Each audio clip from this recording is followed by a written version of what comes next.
High Brian. একজন বলেছিল যে ভাইয়া প্রোডাক্ট বানিয়েছি, মার্কেটিং করবো কীভাবে, সেল করবো কীভাবে। আলো লেলো। মার্কেটিং অনেক বড় শব্দ। আমি ছোট দুটো শব্দ শেখাই আগে আপনাদেরকে, যারা নতুন, যারা জানতে চান। সেটা হচ্ছে, একটা হচ্ছে ইনবাউন্ড, একটা হচ্ছে আউটবাউন্ড। ওকে, ধরেন ইনবাউন্ড হচ্ছে কাস্টমার আমার কাছে আসবে, আউটবাউন্ড হচ্ছে আমি কাস্টমারের কাছে যাব। কোন ক্ষেত্রে, তাই না? ধরেন আপনি $5 বা $10 আপনার প্রোডাক্টের প্রাইস, হইতে পারে একটা ওয়ালপেপার সেট, হইতে পারে প্রিসেট, হইতে পারে কোনো একটা র্যান্ডম একটা ট্যাম্পলেট, তাই না? তো এখন আমি যদি মানুষকে ডিএম করি যে ভাইয়া আমার প্রোডাক্টটা নিয়েন, ভাইয়া আমার ওয়ালপেপারটা কিনে ফেলেন, ভাইয়া আমার, তো আমি যদি 200 জনকে ডিএম করি, 2জন কিনতে পারে। এটা কি স্কেলেবল? না, স্কেলেবল না। আহ, এখন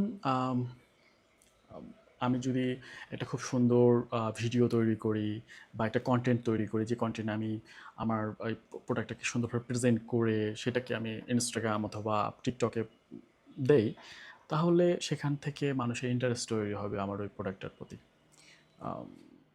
তখন এটা স্কেলেবল। দেখা যাচ্ছে যে আমার 1 লাখ, 2 লাখ, 1 মিলিয়ন ভিউ আসলো, সেখান থেকে আমাকে 100 of people জিজ্ঞাসা করলো যে ভাইয়া ওই ওয়ালপেপার বা ওই আপনি যে প্রিসেটটা ইউজ করছেন এটা কোথা থেকে কিনছেন। তখন আমি লিঙ্ক দিলাম, তারা পারচেস করলো। তো এখানে আমি ভালো একটা রেভিনিউ জেনারেট করতে পারবো।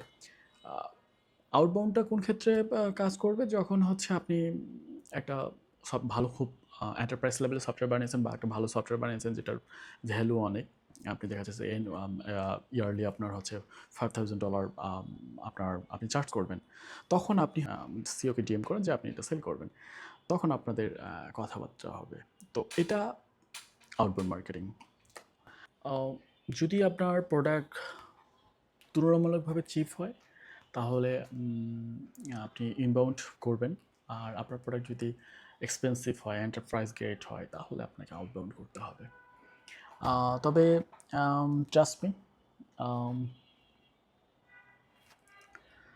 ইনবাউন্ড খুবই মজার জিনিস। এটা আপনাকে কীরকম আর রেভিনিউ এনে দেবে আপনি কল্পনা করতে পারবেন না।